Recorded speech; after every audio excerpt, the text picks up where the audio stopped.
देखिए, ग्रामीण विकास विभाग की तरफ से दो तरह की सड़कें बनाई जाती है। एक राज्य संपोषित योजना से सड़कें बनाई जाती है, एक ग्रामीण विकास विभाग खुद ग्रामीण पीएमजीएसवाई का सड़क बनता है।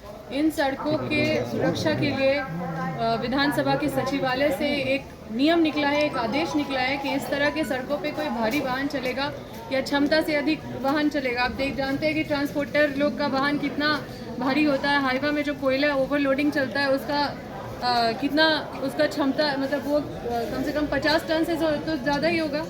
लेकिन ये जो सड़कें हैं उसका क्षमता 9 टन 10 टन से ज़्यादा नहीं होता है। मुश्किल से 6 टन होता है, कहीं 7 टन होता है, कहीं 10 टन होता है। और ये सिर्फ ग्रामीण लोगों के लिए सड़कें बनाई जाती है। तो हमारा ये प्रश्न था कि ये ग्रामीण सड़क, क्योंकि हमारा पूरा विस्थापित क्षेत्र आप जानते हैं और वहाँ पे कंपनी आती है, पूरे जो ग्रामीण का सड़क है उसको पूरा कब्जा कर लेती है। किस तरह से कब्जा करती है इसके पीछे एक कहानी है। वो ऊपर से जो सरकार के संयुक्त सचिव हैं वो ऊपर से बिना नीचे का रिपोर्ट लिए इस तरह का चिट्ठी को आदेश दे देते हैं जो इसके खिलाफ है। जो यहाँ का नियम विधानसभा का जो चिट्ठी है, ये जो विधानसभा सचिवालय से ये आदेश जो है इसमें साफ साफ लिखा हुआ है कि एफआईआर दर्ज नहीं कराकर, मतलब जो नहीं कराएंगे एफआईआर दर्ज, उस अधिकारी पे भी कार्रवाई होगा जो क्षमता से अधिक वाहन चलाएगा या फिर ग्रामीण सड़कों पे दूसरा कोई ट्रांसपोर्टिंग या किसी भी तरह का भारी वाहन चलेगा उस पर एफआईआर दर्ज करना है। अब यहाँ पे इसको नज़रअंदाज कर दिया जाता है, जबकि ये 2022 का चिट्ठी है। अभी चट्टी बरियातू कोल प्रोजेक्ट आई है हमारे क्षेत्र में, पकड़ी बरवाडी आई है। तो वहाँ पे देखिए इस तरह से एनओसी दे दिया जा रहा है। सीधा सरकार के संयुक्त सचिव हस्ताक्षर करके सीधा बोल दे रहे हैं लो एनटीपीसी तुम बनाओ, और एनटीपीसी उसमें नीपा पोती करके उसके बाद वो सड़क लोगों को कह रही है हमारा सड़क है और ग्रामीण का सड़क। कोई सड़क नहीं है तो ग्रामीण चलेंगे कहाँ पे। अभी देखिए एक व्यक्ति है सो कोमा में चले गए हमारे क्षेत्र के, एक्सीडेंट हो रहा है, रोज लोग मर जा रहे। तो हमारा यही सवाल था। हम जानते हैं कि मंत्रालय को बिना संज्ञान में दिए या फिर उनको बिना उनका अनुमति लिए इस तरह का आदेश को सीधा निकाल देना ये मनमानी है अधिकारियों का। और इस तरह से अगर ब्यूरोक्रेसी हावी हो जाएगी, इस तरह से विधानसभा का नियम का अवमानना किया जाएगा, उसका उल्लंघन किया जाएगा, तो फिर तो कोई भी चीज़ बेकार है। फिर हम लोग यहाँ पे विधानसभा में आके अगर कोई सवाल पूछ रहे हैं उसका जवाब भी गलत दिया जा रहा है। इसमें साफ साफ अस्वीकारा गया है कि ये बात सही नहीं है कि सड़कों को ग्रामीण सड़कों को ट्रांसपोर्टिंग कार्य के लिए इस्तेमाल करने हेतु कंपनियों को विभाग द्वारा अनुमति प्रदान की गई है। और देखिए अनुमति प्रदान कर दी गई है, ये चीज़ तो हम आपको दिखा रहे हैं। यहाँ पे साफ साफ लिख दिया गया है कि, और इसमें साफ साफ ये भी लिखा गया है कि इसका स्वामित्व है वो ग्रामीण विकास विभाग ही होगा। उसके बाद धीरे धीरे क्या किया जाता है कि कंपनी को ओनरशिप भी दे दिया जाता है कि ठीक है आप इस सड़क के मालिक हैं। तो ग्रामीण सड़क तो राज्य सरकार के पैसे से बनती है, तो उसका पूरा पैसा भी बर्बाद होता है। एनटीपीसी भी उसको कब्जा कर लेती है, अन्य कंपनी कब्जा कर लेती है, और इस तरह का जो कंपनी लोग को एनओसी दे दिया जाता है। तो ग्रामीण लोगों के लिए एक अलग वैकल्पिक रोड तो बनाना चाहिए। ग्रामीण लोगों के लिए कौन सा रोड, क्या मतलब उनका सुरक्षा, उनका रोड था, उनका रोड को गायब कर दिया जाता है, तो उनका क्या विकल्प है। और वो जब मरते हैं उस रोड में तो उसके बाद उसका कोई प्रावधान नहीं, वो धरना करेंगे, प्रदर्शन करेंगे, मुआवजा मिला तो मिला, नौकरी मिला तो मिला, मतलब एकदम लोगों को आदमी की तरह नहीं देखा जा रहा है, जानवर और कीड़े मकोड़े की तरह उसके साथ ट्रीट किया जा रहा है। तो इन सब चीज़ों को हम आज विधानसभा में रखें। हालांकि बात को पूरा सुनने का कोशिश नहीं किया गया, समझने का कोशिश नहीं किया गया।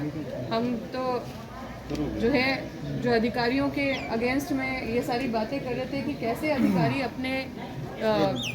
अपने हिसाब से अपने आप को ओवर पावर कर लिए, जितना उनको पावर नहीं है उससे ज़्यादा वो अपने आप को पावरफुल समझ लिए।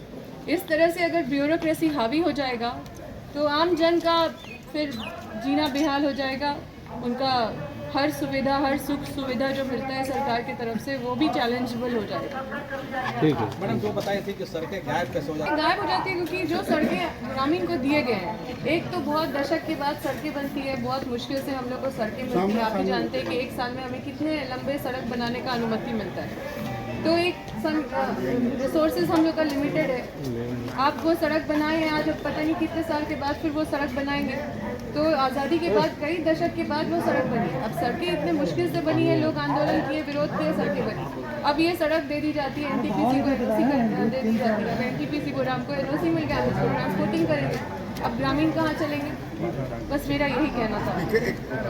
मेरा ये कहना था, जब ये इस तरह का एफआईआर करने का आदेश दिया गया है विधानसभा सचिवालय से, तो क्या एफआईआर दर्ज की जाएगी ऐसे अधिकारियों पे जो उस रोड पे उस सड़कों पे भारी भारी वाहन लगातार जो चलने दे रहे हैं, ट्रांसपोर्टर्स हैं उनके ओवरलोडिंग जो चलते रहते हैं, वो जो जिस आदेश के आलोक में वो चल रहे हैं, उन अधिकारियों पे एफआईआर होगी कि नहीं? क्योंकि ये विधानसभा सचिवालय का ये आदेश है, तो उसका पालन विधानसभा करेगा कि नहीं?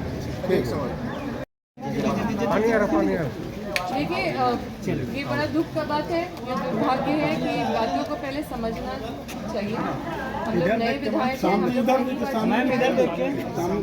हम लोग पहली बार जीत के आए हैं, नए विधायक हैं, और हम लोगों को थोड़ा समझना चाहिए, हम लोगों को थोड़ा मौका मिलना चाहिए, हम लोगों को बोलने का भी मौका मिलना चाहिए। जो पुराने विधायक हैं उनको थोड़ा ज़्यादा समय मिलता है, वो अगर बेकार की बातें भी करते हैं तो भी उनको बोलने दिया जाता है, कुछ विषय वस्तु को छोड़ के कुछ और भी बातें करते हैं तो भी बोलने दिया जाता है। लेकिन हम लोग गंभीर विषय को भी रखते हैं तो हड़बड़ी दिखा दी जाती है, आधा में ही सुन ली जाती है। अभी मैं एक न्यूज़ में पढ़ रही हूँ, अभी तुरंत कोई न्यूज़ फ्लैश हुआ है कि स्पीकर साहब कह रहे थे कि अब आप लिख के दीजिए कि कौन सा वाहन चलेगा, कौन सा वाहन नहीं चलेगा। तो हम अपने तरफ से कुछ नहीं बोल रहे थे, हम वो बोल रहे थे जो नियम कानून के हिसाब से बात कर रहे थे। जो विधानसभा के लेटर जो यहाँ से निकले हुए हैं उसका हम आधार पे बात कर रहे थे कि जब यहाँ से चिट्ठी निकली हुई है कि भारी वाहन नहीं चलेगा, क्षमता से अधिक वाहन नहीं चलेगा, तो और चलेगा तो उस पर एफआईआर की जाएगी, और जो अधिकारी एफआईआर नहीं करे उस पर एफआईआर की जाएगी।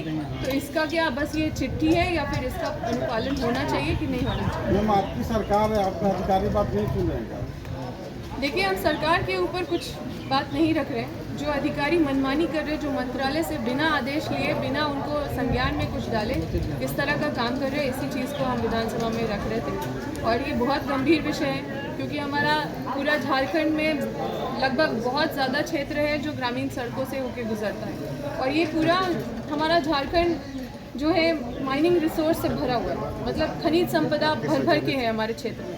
कहीं कोई चीज़ का कहीं बालू है, कहीं कोयला है, कहीं अलग अलग रिसोर्सेज हैं। तो जब भारी वाहन वहाँ से रिसोर्सेज उठा के जाते हैं तो ये ग्रामीण सड़क से होकर जब जाते हैं तो ये क्षमता के ऊपर जाते हैं। तो ये क्षमता से ऊपर जब चलते हैं तो उस पर एफआईआर नहीं होती है, इस आदेश का पालन नहीं होता है। तो फिर ग्रामीण फिर धीरे धीरे धीरे उनको उस सड़क से ही बाहर कर दिया जाता है कि ये तुम्हारा सड़क नहीं है, तुम यहाँ पे अगर मरोगे या फिर जो भी होगा ये तुम्हारी जिम्मेदारी है।